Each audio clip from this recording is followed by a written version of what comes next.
তাই না? এটা কিন্তু উচিত না। এটা জীবন একটাই। ঝুঁকিপূর্ণ কাজ করা আমি মনে করি উচিত না। আমার অনেক ভয় লাগে এসব। আ জয় আপু আসসালামু আলাইকুম। Welcome to my পোড। কি অবস্থা আপু কেমন আছো? কি এত গোপন কথা আশা? কি গোপন করছেন? তুমি তোমার কাজ করে যাও। আমার বিরুদ্ধে ষড়যন্ত্র করো। আমাকে নিঃশেষ করার আশা হলো। কেমন আছো আপু? গোপন কথা এখন বের হয়ে যাবে। চিন্তা করো না আমার মতো। আমিও আলহামদুলিল্লাহ ভালো আছি। ও জয় আসছে? আমি জয় আপু বলতেছি। আর এই সেটাই জয় কোনটা? তোমার জয় আপু পরিণতি। কোনটা? এই যে কনফিউশন পড়ে যাই। সরি হ্যাঁ?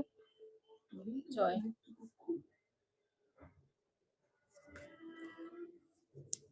তোমাকে বিশ্বাস করি না। মিথ্যা কথা বলো তুমি। শিকার কুটির অচেনা